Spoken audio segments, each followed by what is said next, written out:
It's been a while since I've updated you guys on certain pieces of lost media that I've covered over the past few years. New findings and discoveries were made, and incredible lengths were met just to get a hold of some never-before-seen footage. So today, I'm going to update you guys on lost media, and let you in on where they stand as of writing this. The Electric Piper. Guys, it's been like, 8 months since the Electric Piper was found? I know the movie was found, guys. I still get tweets and comments and messages from people who supposedly found the movie on YouTube of all places. I know it was found, guys. Thank you very much. The movie was uploaded on August 20th, several months after I made my first Lost Media update video, by YouTube user Stewart as me. However, beforehand, an anonymous user contacted somebody who worked on the movie, asking for a copy. In case you don't know, it was confirmed that the director had a copy of the film, but was unable to release it due to legal rights concerning the songs parodied in the movie. You can now watch the full movie in the description down below. Yuri the Spaceman. Yuri the Spaceman is an incredibly obscure 3D animated series created by French animation studio Sparks in 2002. Episodes were only 3 minutes long, and they were about an astronaut named Yuri who was stranded on the moon. There really wasn't much known about the show. It received little to no home media release, and none of the episodes were available online for quite a while. We did know that there were several dubs for different countries. Figurines from the show, like Yuri's spaceship, were auctioned on eBay, and strangely, the show was reworked into a comedy series titled Space Cadets, in which footage and audio from Yuri the Spaceman was repurposed into Space Cadets in 2011. On December 12th, 2015, MySpleen user ChupaX uploaded 18 of the missing 26 episodes online. They are also available on Dailymotion.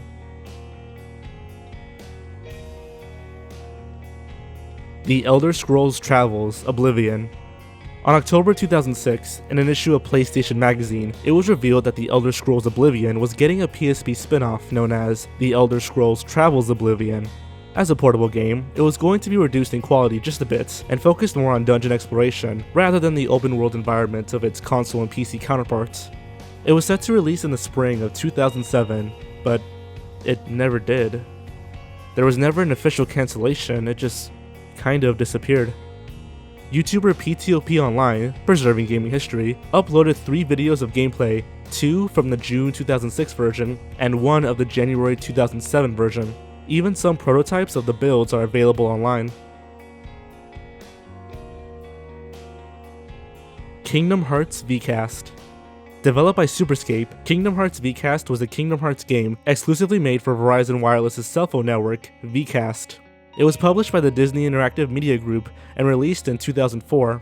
However, the game was made without Square Enix, thus making it non-canon with the rest of the series.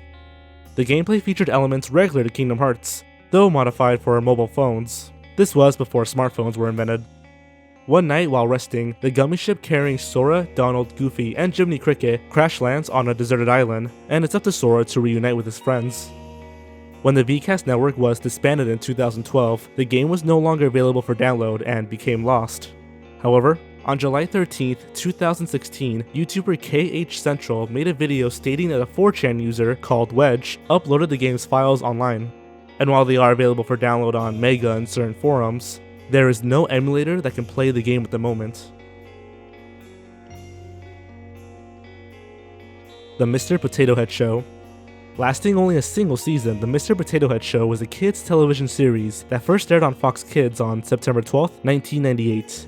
It was loosely based on the Mr. Potato Head toy line. However, it was cancelled by Hasbro on February 16, 1999, for not selling enough toys.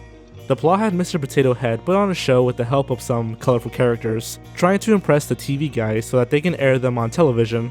And for the longest time, only a few episodes and a direct-to-video movie of the show was available online. The movie had some clips in it, sure, but very little was available. Amazingly, on December 18th, 2016, all the episodes were uploaded by Hog Gaming. According to him, he found them on a sketchy website on page 53 of Google. Who knew? Disney's Coyote Tales. The TV movie Disney's Coyote Tales was an extended remake of The Coyote's Lament, an episode of the 1961 series Walt Disney's Wonderful World of Color. It's the story of a small coyote pup being taught to be proud of who he is, incorporated with some new footage and Disney cameos. So, was it found? Well, kind of. Literally, the same month I released my Lost Disney video, which featured Disney's Coyote Tales, a high-quality German version of the TV movie was broadcasted and recorded. Yes, it's in German, but it's a huge step towards eventually finding the actual film, with all this new undiscovered footage finally being resurfaced. Minnie Takes Care of Pluto. Mickey Mouse Works was a late 90s show featuring classic Disney characters like Mickey, Minnie, Donald, Daisy, Pluto, and others in animated segments. One episode, titled Minnie Takes Care of Pluto, has Mickey unexpectedly dropping Pluto off at Minnie's house for the afternoon for no reason really, which really seems to infuriate Minnie, to the point of her snapping at Pluto, telling him to just stay out of her way while she does her spring cleaning. Pluto begins to believe that Minnie is out to kill him. He starts to have surreal experiences and visions, such as Minnie poisoning his food and preparing a burial for him. The episode was banned from airing in the United States due to several complaints from viewers. Over time, several foreign versions of the episode was uploaded online, but there was no English audio. On October 9th, 2013, YouTuber Bum Bear uploaded a low-quality rip of the English version. The audio was muffled, and the video was a recording of the television playing the episode. Fortunately, some brilliant madman took the muffled audio and spliced it with the high-quality footage of the foreign dubs, artificially creating the English episode. Then the actual high-quality English episode was uploaded online. Link down below. Gravity Falls' pilots. The 2012 Disney series Gravity Falls was created by Alex Hirsch, who first coined the show's concept in a 12-minute student film made with Adobe Flash. He pitched the idea to Disney, who bought it, and eventually made Gravity Falls, and the pitch pilot has never been seen since.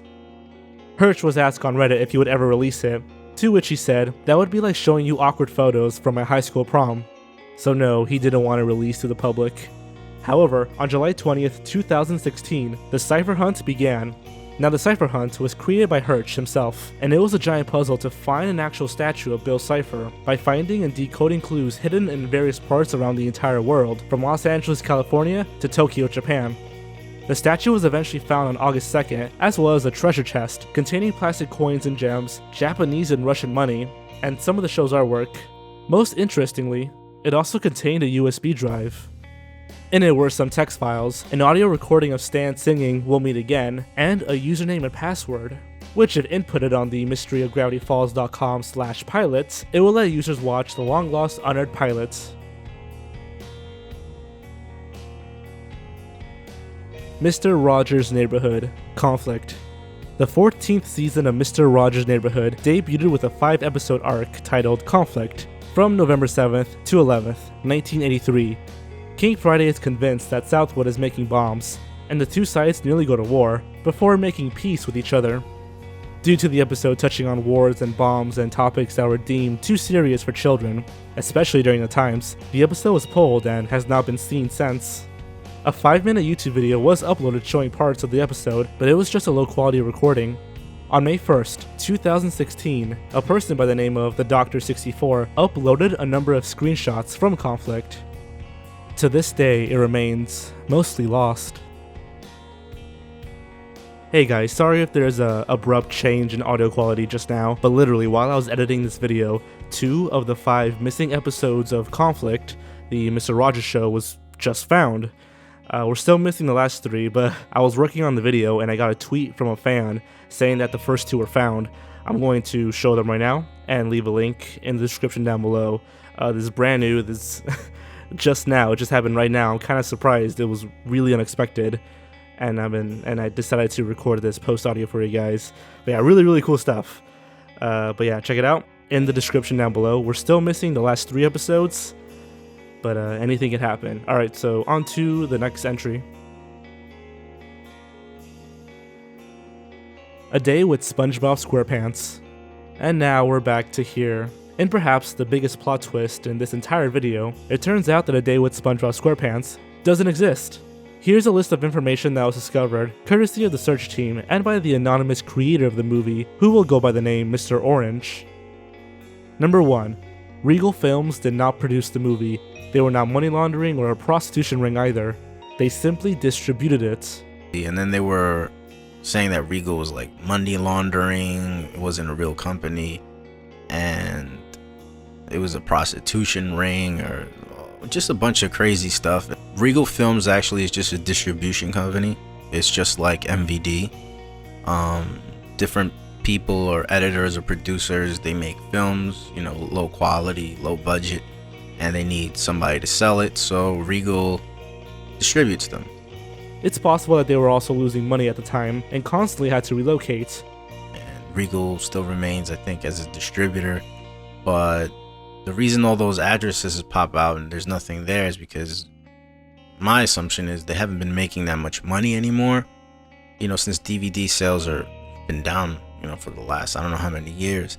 So they had to minimize and relocate and basically let go a lot of the people that were affiliated with the company that were working, because they probably couldn't afford to pay the majority of the people in the company anymore. So that clarifies that. As far as like all these different addresses and locations, you know, like I said, they probably had to downsize, and different editors, different producers, different distributors, shipping addresses. I mean, you know, it was basically a declining business, and the majority of people just moved on. This would explain all the fake addresses that led to nowhere, or why many involved with Regals denied association with the movie, as they were let go or just didn't produce it.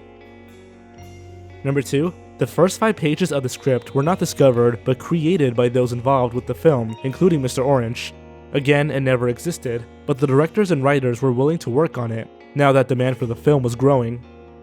Number 3. So why was it never made? For 1, legal issues, as this film could be considered plagiarism rather than parody, and 2, money issues, since many who were on board with it had little faith in it because of the aforementioned legal issues. I didn't want to deal with making the movie, or if it did become successful or had some type of success, and then, you know, I get sued or the people involved get sued, and then, you know, it's like a whole waste of time, which discouraged a lot of people. So a lot of the producers were like, we'll just give you this amount of money anyway, and, you know, figure it out. So I called a lawyer, and then I retained, you know, their services, and they told me, okay, you can't use anything. It has to somewhat be of a parody, that way you don't get sued. You can't use him, I think the drawing of him, you could use a suit. It has to be somewhat where you're making fun of him, and if it's live action, even better, and state on the, you know, the actual artwork that it's unauthorized, which is, you know, stuff that I already kind of knew. In order to convince producers and distributors to help support the film, Mr. Orange asked artist Jorge Pacheco to draw up the infamous DVD cover for A Day with Spongebob Squarepants. Because there was no cast, he had to use stock footage of the little boy jumping and all the fake quotes on top praising the film. This caught the attention of Regal Films. I was trying to make a cover that would let people know it was A Day with SpongeBob, but without using SpongeBob. So the most recognizable thing that I can remember was the pineapple house. So I went on Elance and I hired a great illustrator, drawer, forgot his name, and I told him that I wanted to basically make the same house, same feel, same exact thing as, you know, the SpongeBob theme animation, but make it square, just make little changes here and there, just for, so, you know, just for different purposes. So he did that. He sent me a few sketches. I thought it was great, and then he colored it in, which was amazing. I think he did a great job.